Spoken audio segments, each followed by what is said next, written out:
car tu es digne, Seigneur, digne de recevoir louange.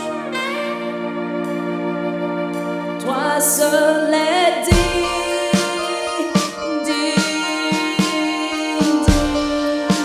Tu es digne, Seigneur. Toi seul est digne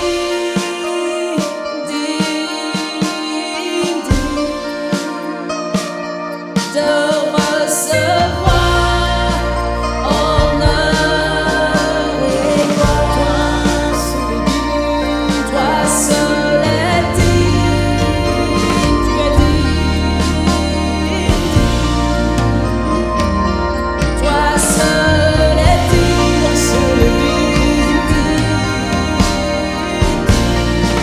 De recevoir louange. Il y aura une adversité pour te pousser au découragement et à la lassitude. Il y aura une adversité telle que tu n'auras pas forcément envie de faire tout ce qui est spirituel, de renforcer ton intimité.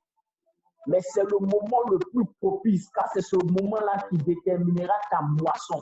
Parce que la Pentecôte est aussi la fête des moissons et aussi la fête des semaines chez les Juifs. Ce que tu feras dans cette période-là, c'est d'abord de chercher une percée spirituelle. Laissez-moi vous donner de comprendre ceci. Dans cette période, nous devons courir après la percée spirituelle. L'intimité à avoir dans cette période a pour but de nous donner de franchir le vent sec d'abord, c'est-à-dire le vent d'adversité. C'est dans cette période que l'histoire de la Bible enseigne ceci. Les premiers 40 jours de Moïse se sont faits dans cette période. Pour les Juifs, la première Pentecôte est la Pentecôte du don de la parole. Vous vous rappelez que Moïse a fait 2 fois 40 jours de jeûne. Dans le premier 40 jours de jeûne de Moïse, la Bible déclare que l'Éternel a écrit ces paroles sur des tables et il l'a donné à Moïse. Les Juifs les appellent les paroles de feu ou les 10 paroles. La première percée spirituelle que nous devons avoir dans notre intimité dans cette période, c'est la percée relative à recevoir de Dieu la parole qui influencera le reste de notre année.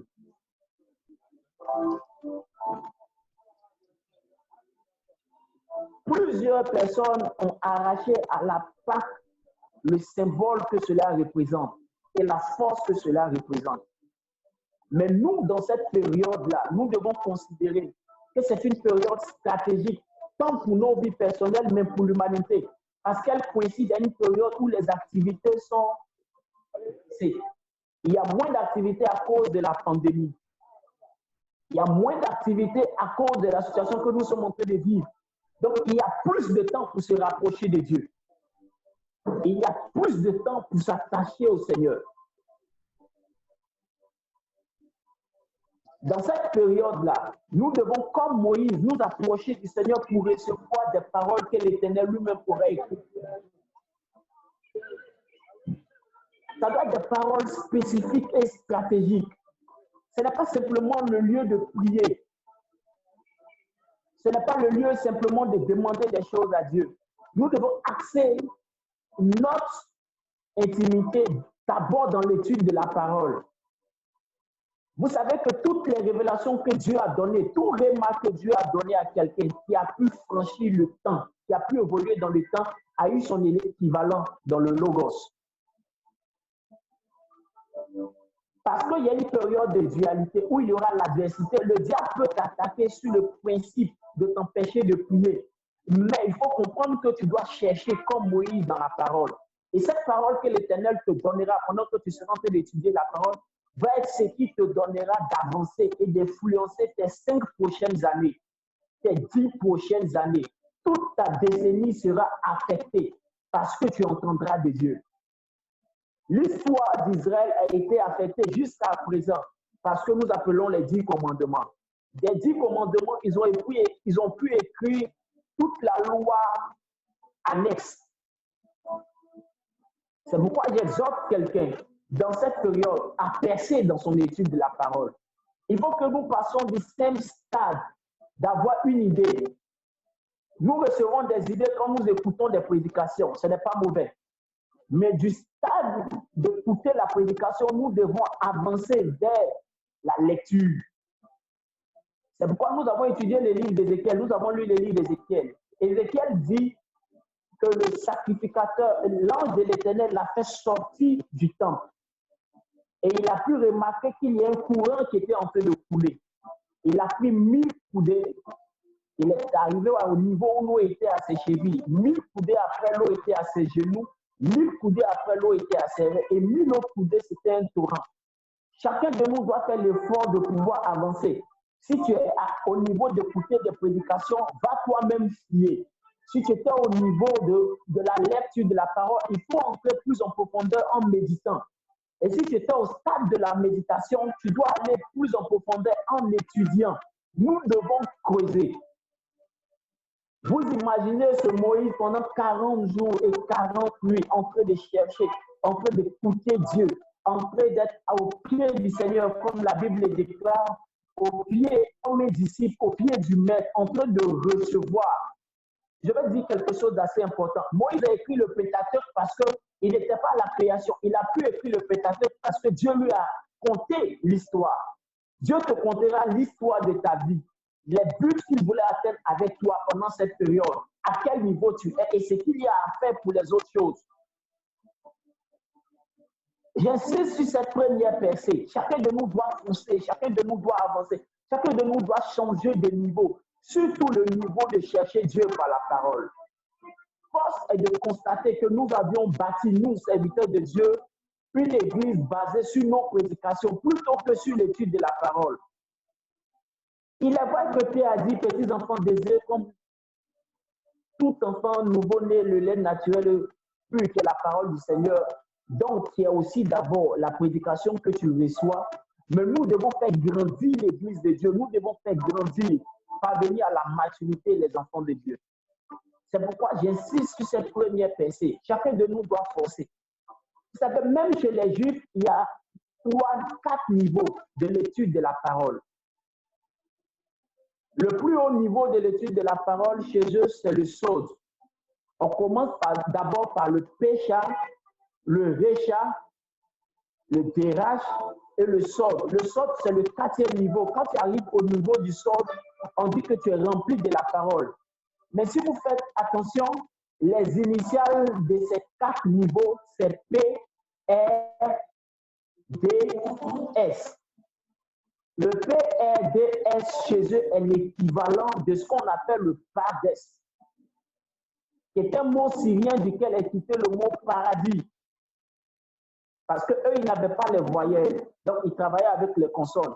Donc pour eux, on ne peut entrer que dans un paradis de Dieu que quand on a évolué jusqu'à arriver au niveau de la parole qui nous donne tout le réma qu'il faut. Je vais exhorter quelqu'un à ce stade. Tu as du temps, c'est le lieu d'étudier la parole. La première percée sur laquelle nous voulons mettre l'accent, c'est à ce niveau-là. Quand nous aurons percé au niveau de la parole, vous allez comprendre qu'il y aura plus de stabilité dans notre vie. Quand nous allons percer comme Moïse au niveau de la parole, nous pourrons entamer un autre niveau de percée. Le prochain niveau de percée spirituelle que nous devons avoir, c'est ce que j'appelle la percée de Josué. La percée de Josué, nous pouvons voir la percée de Josué dans le livre de Josué au chapitre 3, le verset 7. L'Éternel dit à Josué, aujourd'hui je commencerai à t'élever aux yeux de tout Israël. Afin qu'ils sachent que je serai avec toi comme j'ai été avec toi. Afin qu'ils sachent que je serai avec toi comme j'ai été avec Moïse. Ça, c'est Josué chapitre 3, le verset 7. Mais remarquez que Josué chapitre 3, verset 7, bien évidemment, est inscrit après Josué 1, verset 8. Si tu n'as pas Josué 1, verset 8, l'Éternel ne commencera pas à te donner la deuxième percée. Nous connaissons tous le Josué 1, verset 8, que ce livre de la loi ne se loin point de ta bouche, médite-le jour et nuit en agissant fidèlement. C'est parce que Josué a été trouvé fidèle dans ses actions par rapport à ce qui concerne, ce qui est écrit dans la loi, par rapport aux connaissances acquises par rapport à la loi. C'est alors que l'Éternel peut déclarer à Josué qu'il va l'élever maintenant. Écoutez-moi, Église de Dieu, la percée de Josué, je vais vous donner dans quelle période cette percée s'est faite. Lisons en Josué 14. C'est Josué 3, verset 14. Lisons ce qui est dit là-bas. Josué 3, 14 à 15. Le peuple sortit de ses tentes. Oui, le peuple sortit de ses tentes Pour passer le Jourdain. pour passer le Jourdain. Les sacrificateurs qui portaient l'arche de l'alliance Oui, marchèrent devant le peuple. Quand les sacrificateurs qui portaient l'arche arrivaient au Jourdain, et que leurs pieds se furent rangés au bord de l'eau, le Jourdain regorge par-dessus tout le temps de la loi. quand nous lisons ce passage, nous nous rendons compte que nous sommes dans le contexte de la moisson. Donc, la percée de Josué s'est faite dans la période de la moisson. C'était quoi la percée de Josué? La percée de Josué était de pouvoir recevoir, après avoir étudié la parole, l'orientation précise de Dieu pour lui. C'était aussi une percée spirituelle. Écoutez ce que l'Éternel dit à Josué au verset 7. Il dit, je commencerai à t'élever comme j'ai élevé Moïse. Cela doit être pour nous une image profonde. Avant d'entrer dans ta moisson, tu dois t'assurer d'avoir reçu de la part de Dieu la parole précise de ce qu'il veut faire. Si l'étude de la parole t'a rendu fort, elle te rend fort parce qu'au temps de la moisson, il y a de l'adversité.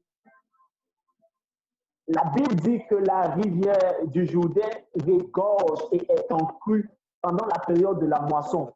Josué ne s'y attendait pas. Mais quand il a étudié la Bible, il a eu suffisamment de foi parce que la foi vient de ce qu'on entend, ce qu'on entend vient de la parole du Seigneur. Quand il a étudié la parole, il a pu recevoir de Dieu dans l'intimité la percée de sa parole. Jusqu'alors, nulle part il avait été dit que Josué avait déjà rencontré l'Éternel qui s'était révélé à lui. Jusqu'alors, nulle part il avait été dit que Josué avait déjà entendu la parole de l'Éternel. Jusqu'alors, Josué avait reçu les paroles qui venaient de Moïse. Josué est parti avec Moïse sur la montagne, mais Josué n'est pas arrivé là où Moïse était. Josué était un disciple de Moïse. La percée de Josué, c'est le moment où Dieu maintenant peut commencer à parler à Josué après le départ de Moïse. L'Éternel lui dit, je commencerai à t'élever afin que tous sachent que tu as été un bon disciple.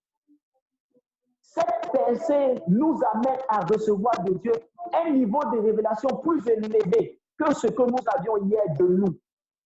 Non, je ne suis pas en train de vous parler d'une parole de connaissance qui émane du prophète. Je suis prophète de l'Éternel. Je ne suis pas en train de te parler d'une parole de connaissance qui émanera de moi. Je te parle d'une révélation profonde de ce que Dieu veut faire pour toi après la pandémie. Il arrive des temps de rupture comme ça dans le programme de l'humanité. Et dans ces temps de rupture, nous devons tous nous approcher afin de poser la question au Seigneur. Qu'est-ce que tu feras de moi après cette pandémie? Est-ce que tu es en train de tout réorganiser? Retenez ceci. Je reviens sur notre texte de base. Ézéchiel. Je vous ai parlé des différents 1000 coups d'œil qui sont des efforts à faire pour avancer, pour passer du stade de la cheville au stade de genou, du stade de genou au stade du rein et du stade du rein au torrent. Mais je vais attirer votre attention sur un fait. Quand vous lirez le texte à la maison, vous allez comprendre ceci. La Bible déclare que quand l'ange l'a fait sortir du temple, l'ange lui a donné de faire le tour du temple. Faire le tour du temple, c'est faire le constat du système qui était déjà là. Dieu veut te montrer le système dans lequel tu évoluais. Dieu veut te montrer comment tu vivais ta foi comment tu as vécu tout ce qu'il t'avait demandé de faire jusqu'à un certain niveau, comment tu as vécu ton intimité jusqu'à un certain niveau, jusqu'à ce jour. Et Dieu veut rompre avec ça pour entamer quelque chose de nouveau. Je vais préciser quelque chose. Quand vous lisez le livre d'Ézéchiel, Ézéchiel donne beaucoup de précisions sur le temple. Parce que Ézéchiel est descendant d'un sacrificateur. Donc, il était préparé pour la sacrificature. Et Dieu a créé une rupture. Pendant cette période de pandémie, Dieu va nous donner de contempler, mais d'observer tout ce que nous avons vécu, toute la vie chrétienne que nous avions vécue jusqu'à présent. Jusqu'à présent, si tu fais attention, peut-être que, comme moi, ta vie chrétienne était basée sur ce que Dieu pouvait te donner. Peut-être que, comme l'autre, ta vie chrétienne était basée sur ce que tu pouvais recevoir de Dieu. Dieu te donnera d'observer toutes ces choses. Et Dieu va te donner de nouvelles orientations. C'est ce que j'appelle la percée de Josué. Ézéchiel, dans son cas, a observé le temple. Il a pu voir tout ce qui était autour du temple, jusqu'à ce que l'ange lui dise, viens voir quelque chose de nouveau, un torrent nouveau de l'esprit, tel qu'on ne l'a jamais vu dans le temple. C'est alors qu'il a pu entrer dans ce torrent nouveau. C'est pourquoi j'ai voulu donner ce thème, l'Homère, ou l'intimité de la Pâque à la Pentecôte. C'est un processus dans lequel nous devons évoluer. Prends le temps de chercher Dieu dans l'étude de la parole, te rendra fort. Mais chercher Dieu pour ce qu'il te donnera comme orientation nouvelle pour l'après-pandémie. C'est ce que j'appelle, moi, la percée de Josué. Jusqu'alors, il n'avait pas entendu la voix de l'Éternel, mais là, il vient d'entendre la voix de l'Éternel. Et il marche sur les instructions de cette voix qu'il vient d'entendre de Dieu. À côté de la percée de Josué, il y a une autre percée spirituelle que nous devons chercher pendant cette période d'intimité. C'est ce que moi j'appelle la percée de Ruth la Moabite. Dans la percée de Ruth la Moabite, nous allons lire dans le livre de Deutéronome chapitre 23, le verset 3. Voici ce que la Bible dit là-bas. Deutéronome chapitre 23 à partir du verset 3.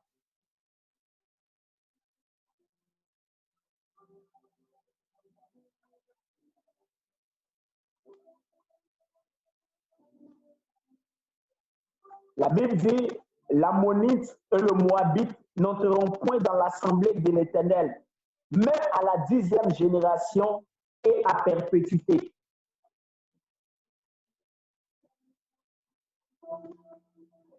L'Ammonite et le Moabite n'entreront point dans l'assemblée d'Israël, même à la 10e génération et à perpétuité.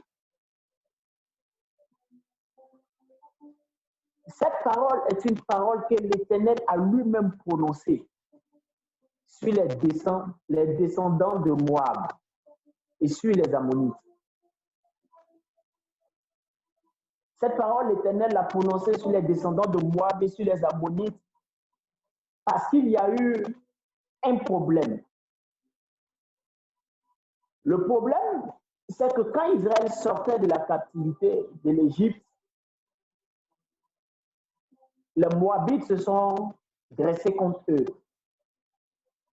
Le roi de Moab s'appelait Balak. Balak a suscité un prophète du nom de Balaam et qui l'a envoyé pour maudire Israël. Israël avait voulu simplement traverser le territoire de Moab, chose que le roi Balak a refusé. Ce qui a suscité une malédiction de l'Éternel pour ce qui est des Moabites. Au-delà de cela, mais en plus de cela, il y avait une malédiction qui était attachée aux Moabites. Moab est un fils incestueux entre Lot et sa première fille.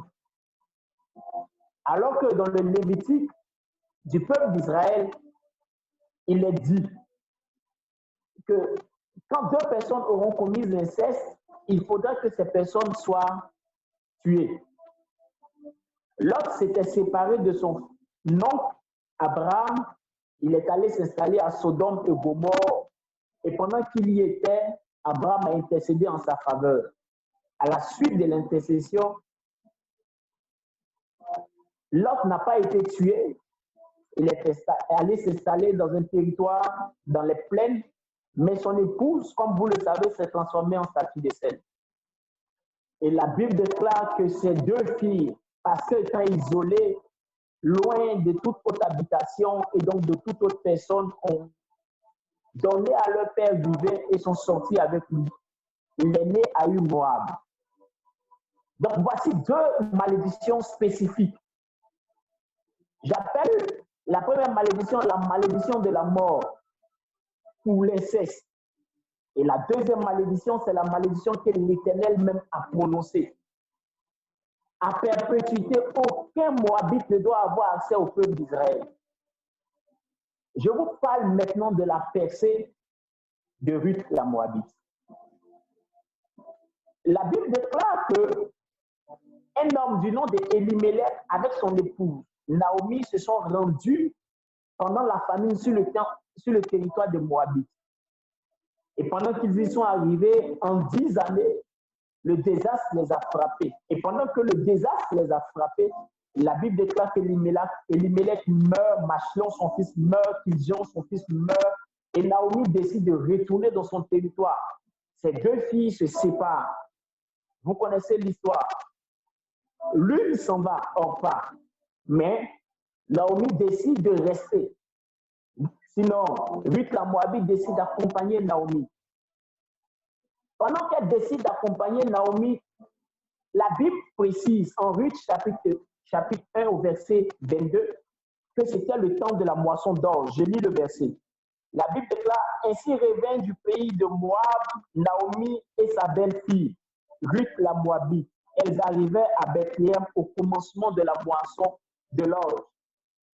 Je vous ai dit que l'Omer est le mot hébreu pour l'orge.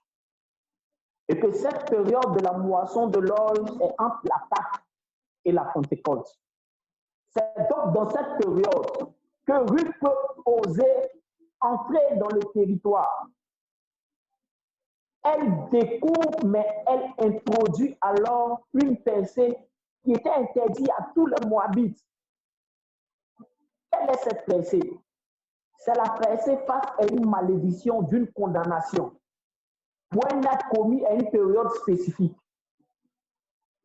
Le pouvoir de la mort qui régnait sur Ruth, parce qu'étant Moabite, va s'interrompre à un moment donné.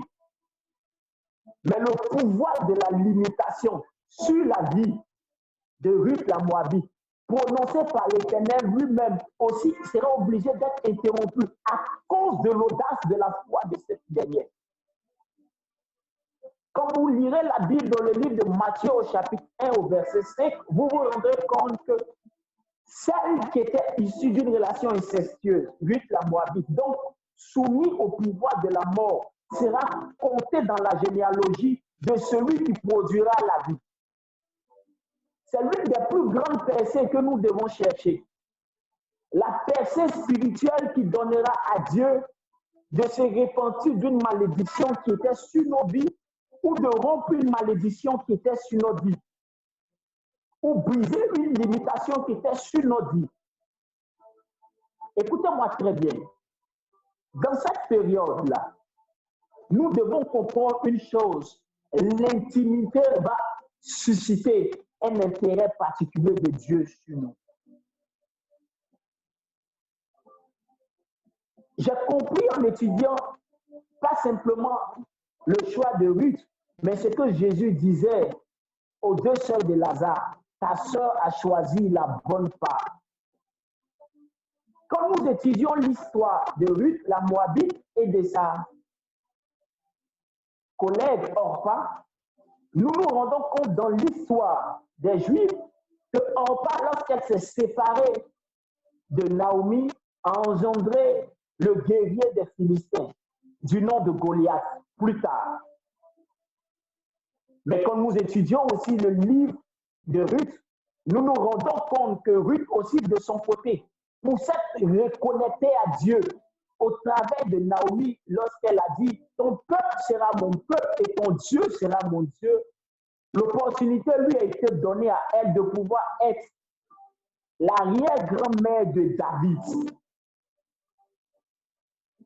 la percée de Ruth la Moabite ne brise pas simplement la malédiction et la limitation sur toi. Elle donne une place générationnelle à ta descendance.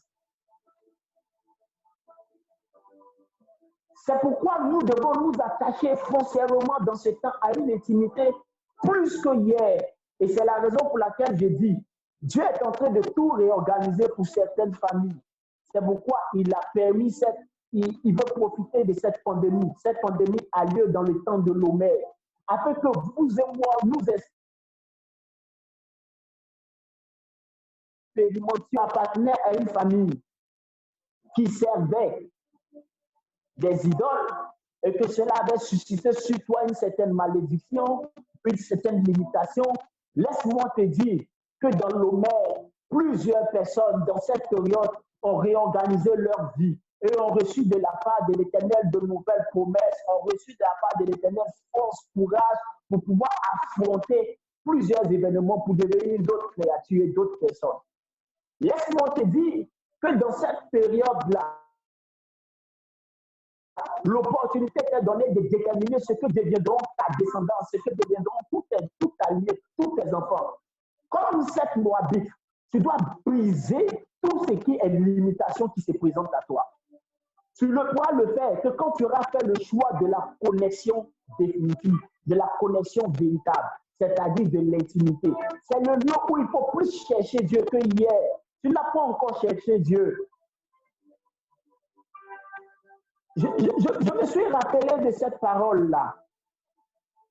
On a demandé, les disciples de Jean et les pharisiens ont demandé au Seigneur Jésus, les disciples de Jean jeûnent, les pharisiens que nous sommes, nous jeûnons. Pourquoi toi, tes disciples ne jeûnent pas? Il a dit, ils n'ont pas besoin de jeûner tant que le pouls est là, mais le temps vient où le pouls ne sera pas là, ils vont jeûner. Nous avons passé la Pâque. Après la Pâque, il est resté avec eux pendant 40 jours. Il est resté 10 jours avant la Pentecôte. Il leur a dit une chose, il dit, hey, les amis, s'il vous plaît, cachez-vous pendant 10 jours. Jeûnez et priez. Ce temps-là, c'est le temps de changer toutes choses. Pendant qu'ils étaient en train de jeûner et prier, ils ont reçu des paroles de l'Éternel, ils ont reçu la force de l'Éternel. Mais le nom et leur histoire a changé. Rappelez-vous qu'à la Pentecôte, quelque chose de splendide s'est passé. La Bible dit qu'à la Pentecôte, des hommes instruits qui avaient fait le déplacement de leurs différentes nations pour venir en Israël, à Jérusalem, pour adorer Dieu, ont pu dire ceci. Mais ceux-ci sont des personnes sans instruction de notre peuple, mais d'Israël. Comment se fait-il qu'ils arrivent à parler notre langue? Certainement qu'ils parlaient avec une certaine aisance, mais la langue avec un certain niveau, dans un niveau soutenu. Leur image avait changé, on ne les voyait plus. On était tous choqués, des hommes sans instruction qui peuvent parler des langues qui sont des langues lointaines. Certainement qu'on s'est dit qu'ils ont eu suffisamment d'instruction. Dans le temps de l'Homère, quand tu as une percée spirituelle, ça se ressent dans le temps de ta moisson après la Pentecôte. Nous devons aspirer à l'intimité stratégique. Cette intimité stratégique va briser tout saut, va briser toute limitation, va briser tout ce qui est adversité à notre vie. Mais cette intimité stratégique va nous donner de pouvoir entrer à nouveau dans les bras du Père. Et il aura l'opportunité de nous parler, de communiquer avec nous, de nous donner des orientations nouvelles. Mais c'est le temps aussi de prier pour tous les membres de notre famille qui ne connaissent pas le Seigneur. Laissez-moi vous dire que le livre de Ruth est présentement le livre le plus lu chez les judaïstes. Actuellement, dans la période de l'Homère, les Juifs rabbiniques, messianiques lisent fortement le livre de Ruth, parce que c'est le livre recommandé dans la période de l'Homère. Mais une chose que nous devons savoir, c'est que le livre de Ruth est un livre prophétique qui annonce un événement. L'événement que celui-ci annonce, c'est qu'à l'avènement du Messie, les portes s'ouvriront pour que ceux qui ne connaissaient pas le Seigneur, mais ceux qui ne connaissaient pas, qui ne pouvaient pas avoir accès au Dieu d'Israël, puissent avoir accès à lui. C'est pourquoi Ruth est appelée par les Juifs la Goya. Et le livre de Ruth est étudié dans le sens de la rédemption. Dans cette période de l'Homère, nous devons prier pour avoir une percée spirituelle pour la vie des membres qui sont encore sous le pouvoir des ténèbres et de la mondanité. Nous pouvons maintenant prier pour que, comme Ruth, ils puissent entrer en Israël, ils puissent avoir accès au Dieu d'Israël, pour qu'ils puissent sortir de la malédiction de la mort, pour entrer sous le pouvoir de la vie. C'est aussi ça, la percée spirituelle, la quatrième percée spirituelle à laquelle nous devons aspirer. Dans ton temps d'intimité, tu dois être en train de prier pour les nations, afin que les nations parviennent à la connaissance véritable de Dieu.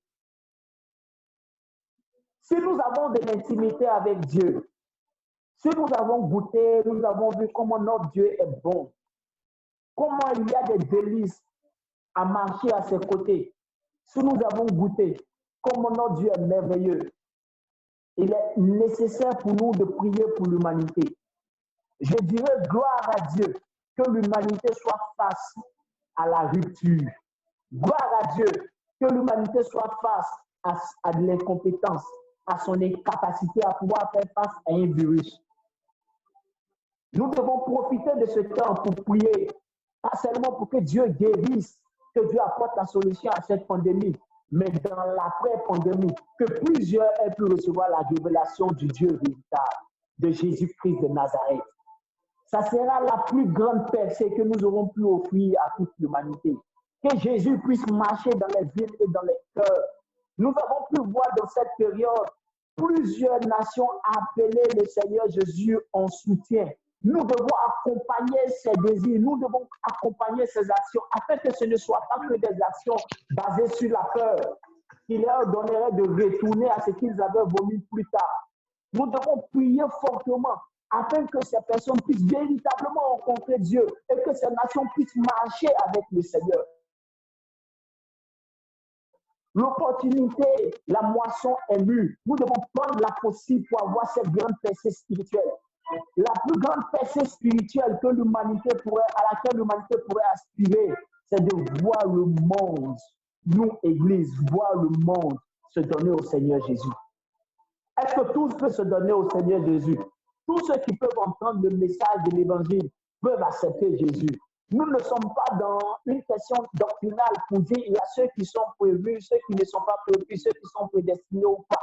Nous, notre rôle est de prier pour la percée spirituelle. Que le pouvoir de l'incrédulité tombe sur nos gouvernements. Que le pouvoir de l'incrédulité tombe, que nos gouvernements soient libérés, que nos nations soient libérées. Car après cela, les choses doivent s'accélérer. J'ai voulu que nous étudions ce thème, que nous posions les bases de ce thème aujourd'hui. Parce que la grande moisson se prépare. Je voudrais vous donner de comprendre ceci avant de prier. L'orge est pour les Israélites la nourriture des chevaux. Mais l'orge est la nourriture la plus commune en Israël. Ce n'est pas la nourriture des hommes prospères. C'est la nourriture des hommes les plus simples. Mais ce que les hommes n'ont pas compris, c'est que lui-même, il est venu avec l'apparence d'un homme simple. C'est pourquoi il a décidé d'être élevé, comme la gerbe d'orge. Je veux annoncer prophétiquement cette parole. La grande percée viendra sur des personnes qui n'ont point de nom et qui prendront le temps dans cette période d'Homère à chercher la face de l'Éternel pour que le ciel s'ouvre sur leur vie afin de faire d'eux de grands producteurs de preuves après cette pandémie. L'orge est la nourriture des hommes simples. Les hommes simples qui croiront simplement à Dieu seront utilisés puissamment par Dieu. C'est pourquoi j'ai insisté pour cette soirée sur l'intimité qui produit la percée spirituelle. Mais l'orge est aussi la nourriture des chevaux. Le cheval est le symbole des esprits aussi dans la Bible. Souvenez-vous du char de feu qui est venu prendre Élisée. qui est venu prendre Élie. Souvenez-vous de toutes ces paroles de l'Apocalypse et de toutes ces personnes, ces anges dans l'Apocalypse qui étaient sur des chevaux. Mais souvenez-vous aussi de cette parole qui avait été dite à Jérémie, qui se plaignait des inégalités sociales. L'Éternel lui a dit, si la course avec les hommes te fatigue tant, quand sera-t-il de la course avec les chevaux? Parce que l'Éternel voulait dire à Jérémie qu'il a été appelé à courir avec les chevaux.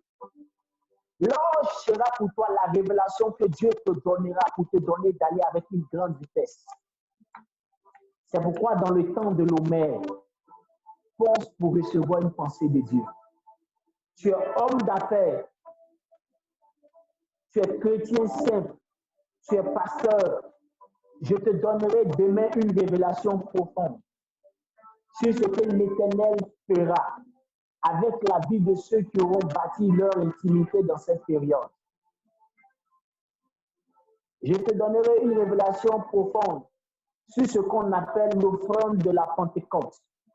L'offrande de la Pâque était une gerbe d'orge, mais l'offrande de la Pentecôte est 2 gâteaux d'orge, 2 pains d'orge.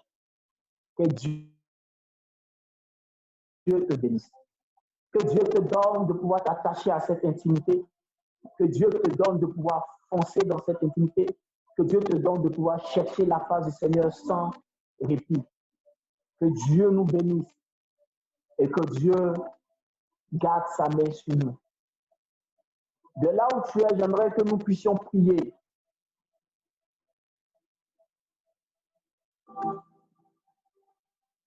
J'aimerais que nous puissions prier ensemble. J'aimerais que tu puisses demander au Seigneur de disposer ton cœur à recevoir une révélation particulière de Dieu.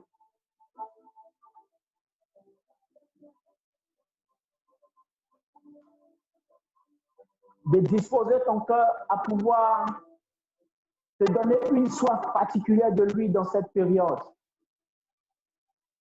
Prions ensemble le Seigneur. Let the bright in the boughs on the land Padalaha. Radabada on the rain, the gauze and tune the Lord Father. Mama Malon the rain, the broad Shabada on the Gloria, to lay in the house in sound and tune. Mama Lada Vike in the Lord, the great Shabai in the Laha, the Lord Maha. Mama Long the Prince. Rain the brown the sound, the Gada Layam, the brain, the Gaba out in Seta. Then the Brian, the Brian, the Gloria, the brother sound, the King. Oui, que la soif dans ton cœur augmente pendant cette période. Oui, que la soif dans ton cœur augmente pendant cette période. Le langage pour l'intimité avec Dieu, c'est le langage de la soif. Il dit, venez vous qui avez soif.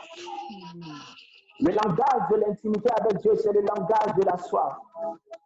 La Bible dit, comme une bille soupire après des courants d'eau, notre âme doit soupirer après Dieu. C'est ça le langage de l'intimité. Prie Dieu. Que Dieu augmente ta soif. More of you, Jesus. I just want more of you. Prie Dieu que Dieu augmente ta soif. More of you, Lord. Just want more. Prions le Seigneur, que le Seigneur augmente notre soif. J'ai besoin de toi, Papa. J'ai besoin de toi, plus de toi, Jésus.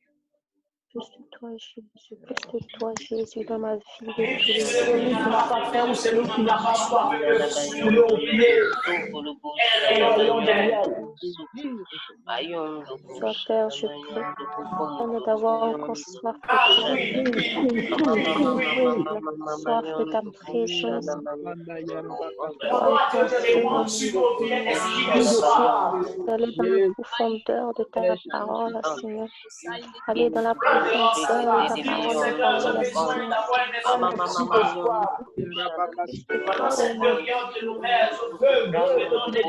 ta parole, plus de toi, Jésus. Approcher de toi. te connaître, Seigneur Jésus. Alléluia. Merci. Comme Moïse pendant 40 jours et 40 nuits. Plus de toi. All of you, Jesus. Your presence. Of your revelation. God, just more of you. I need more of you. Hallelujah. Oh, Namasandere.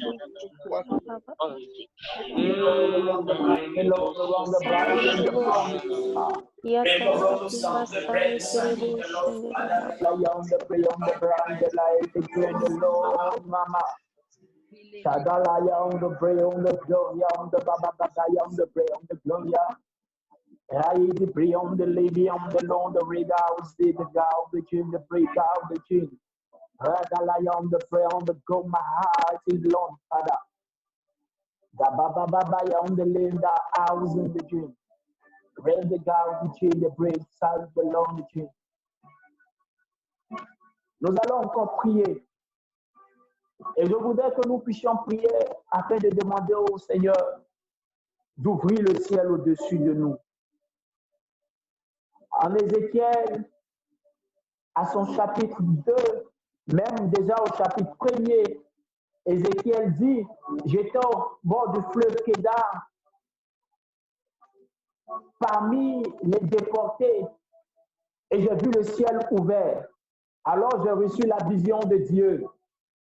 Tant que le ciel ne s'ouvre pas au-dessus de toi, tu pourrais avoir soif, mais ne pas recevoir la vision de Dieu.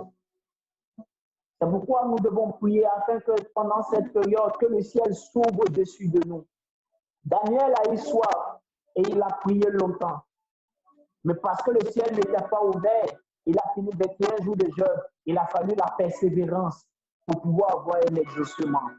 Mais si le ciel est ouvert, l'Éternel se révélera à toi. Et chaque fois que tu entreras dans sa présence, chaque fois que tu te présenteras devant lui, sa présence remplira la salle là où tu te trouves. Prions le Seigneur et demandons à ce que le ciel s'ouvre au-dessus de nous. Parlons ensemble à Dieu. Demandons à ce que le ciel s'ouvre au-dessus de nous. Et que nos temps de prière ne soient pas des temps pénibles. Bonsoir. Salut. Non, à fond. Prions le Seigneur. Demande à Dieu que le ciel s'ouvre au-dessus de toi. Martyom, the beyond the light is Father. When the game to buy. While the beyond the Lord of right, the lane by the tree. Rain the gals and the rain the gloria. While I have seen a mighty Lord of gloria. Rain the gals and the Lord of reggae on the long thing. Namama loud the Lord, the rain on the glory on the rain, the gals and the Lord, Father. Lazy beyond the Lord, the rain on the glory on the house Shabbat. I give the Lord the light in the Lord, Father, on the Lord, the regals and the Lord, the rain, the gals and Shabbat. Well, the Lord, the regals and the Lord, the rain on the gals, in the Lord, on the Lord, gals and the glory. Mama, we own the glory of the Lord, we own the Lord, of the Lord. What allow this change down the Je déclare que le ciel reste ouvert sur ta vie. Que de là où tu te trouves, là où tu es présentement, que l'Éternel ouvre ce ciel. L'Éternel m'a fait une promesse. On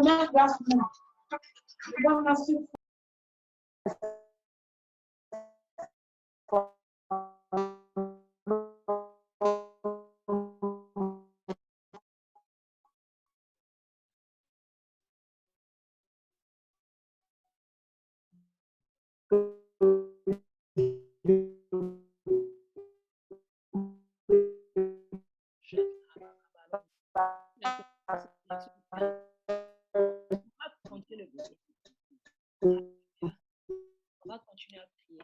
Continue à prier que le ciel s'ouvre sur ta vie. Continue à prier que Dieu te donne la liberté de le faire. te donne de percer dans sa parole, de découvrir ce qu'il attend de toi, de découvrir ce qu'il veut te dire pour cette décennie, de façon personnelle, au-delà des prédications, mais dans sa parole. Parle à Dieu, parle à Dieu, parle à Dieu, parle à ton Dieu, parle-lui. Dis-lui, Seigneur, donne-moi la grâce de persévérer jusqu'à ce que tu me parles, de ne pas me relâcher, de continuer de persévérer jusqu'à ce que tu me parles. Parle à ton Dieu. Hinderebo sainde kaindo shanda bahunto satarababaho. Rilenderebo sabahunto sainde kindelonto shandarababaho. Ribolonto sainde kelebo shatarababalonto satarabahintesa. Rabahunte hinte sondo hunto rohahantashit.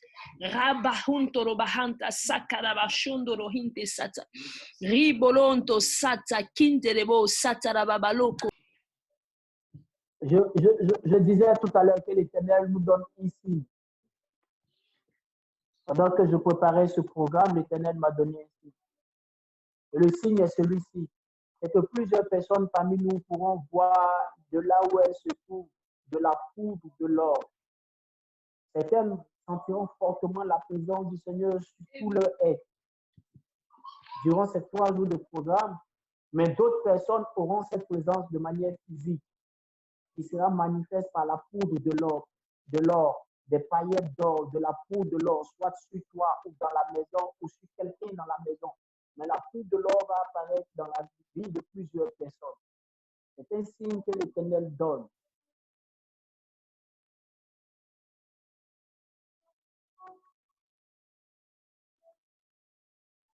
Vous me recevez? Amen, on te reçoit, on te reçoit. Voilà. Donc, gardez cela à l'esprit, le temps de l'intimité pour la percée spirituelle dans ces 4 dimensions. Et l'Éternel nous donne ce signe-là. Rendez-vous est pris pour ma part avec vous encore demain pour aller à un autre niveau. Que Dieu nous bénisse fortement. Amen, amen, amen. Gloire à Dieu. On peut tous ouvrir nos micros et acclamer le Seigneur pour sa parole, s'il vous plaît.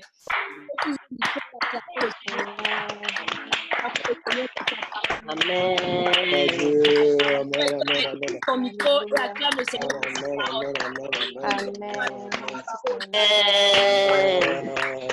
Le Seigneur, ton micro et bénis le Seigneur pour sa parole profonde. Alléluia. Jésus, gloire à Jésus, gloire à Jésus. Que le nom de l'Éternel soit glorifié à jamais.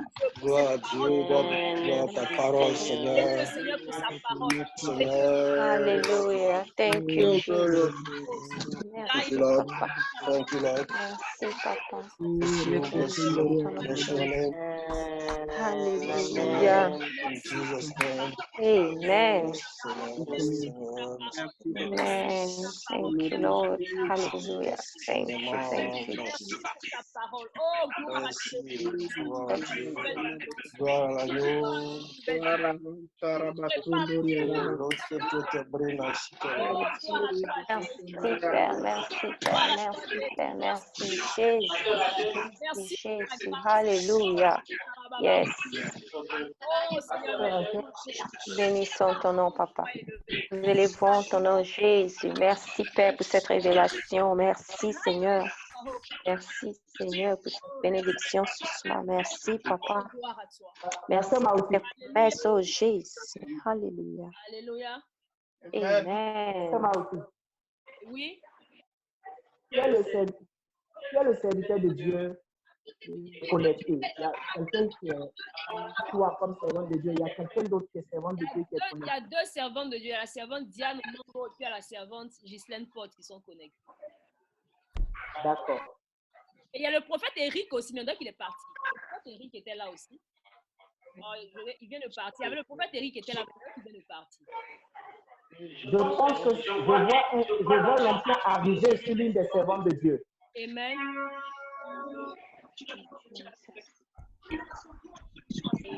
Je vois l'onction arriver maintenant. Je vois l'onction là où tu es.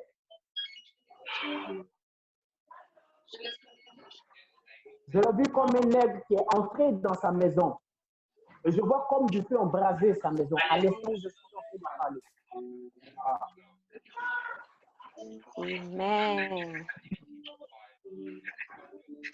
Je vois l'esprit sont en train d'enlever un manteau sur elle. Elle a passé des temps difficiles émotionnellement. Elle a porté beaucoup de coups. Et il y a, dans la période, 3 années passées, une accusation qui a été sur elle et ça l'a fortement affectée. Waouh!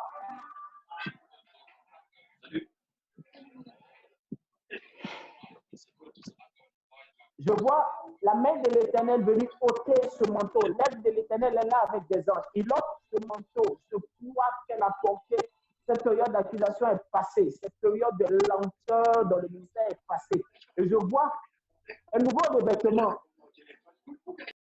qui est un rouge violacé. Je crois que c'est ce qui est le pouls.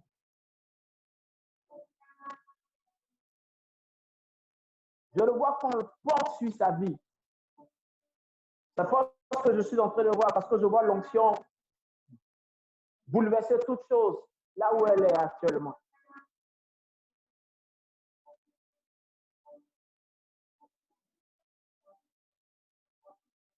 Que Dieu nous bénisse abondamment. Que Dieu nous bénisse. Alléluia. Gloire à Jésus. Gloire à Jésus. Gloire à Jésus. Seigneur, nous te bénissons pour ta parole. Nous te bénissons pour ce temps excellent que nous avons passé dans ta présence. Alléluia. Nous te rendons toute la gloire. Nous te célébrons pour ce que tu es fidèle. Ça, c'est petit. Ta parole. Nous te bénissons pour cette parole. Éternel des armées, que cela ne soit pas juste quelque chose qui vient écouter, qui nous écoute. Ce ne soit pas juste des auditeurs oublieux, que de grâce, ta parole, mais la garde dans nos cœurs, et de pouvoir acter par rapport à cette parole. La gloire vous soit rendue. Merci infiniment. Merci pour ton service. Alléluia. Amen. Amen, amen, amen. Amen. Amen. Je sais que vous avez été bénis.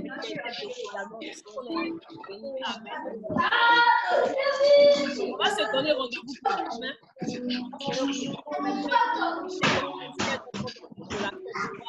Je crois qu'il sera tout de suite au niveau du Canada. Que le Seigneur vous bénisse. Amen. Rachel, pardon, il faut écrire parce que moi j'ai du mal à t'entendre. Et puis il y a tellement de bruit ici chez moi avec les enfants là. Ok, je vais écrire, je vais vous envoyer un message à tous. Elle a Quand je dis, quand je lève, elle se dit que je peux parler. Elle voit que je ne parle pas. Ok, j'ai coupé le micro tout le monde. C'est bon, je disais que demain on va se retrouver, amen. On va se retrouver demain encore pour une autre dimension du message, pour la continuité de ce qu'on a entendu. Amen. Je crois que chacun de nous a été béni. Je prie que chacun de nous ne soit pas juste des auditeurs oubliés, mais que nous partions à la maison et que réellement nous puissions méditer ces paroles et acter avec. Ceux qui sont sur Facebook, ça a été live, si vous pouvez le regarder, réécouter le message, justement pour reprendre la profondeur de ce qui a été dit et de véritablement marcher avec cela. Ne pas juste écouter, mais acter avec ce qui a été dit. Amen, ce qui a été enseigné. Que le nom du Seigneur soit béni. Merci à chacun d'entre vous. Merci à maman Diane, merci à Eric, merci à maman Elisa, à Ghislaine, à Ahmed, à Laurence, au Baobab, à Nassé. Merci à Stéphane Katombe. Merci à Maouti. Que le nom du Seigneur soit béni et à demain. Portez-vous bien. Dieu vous garde. Amen. Bonne soirée.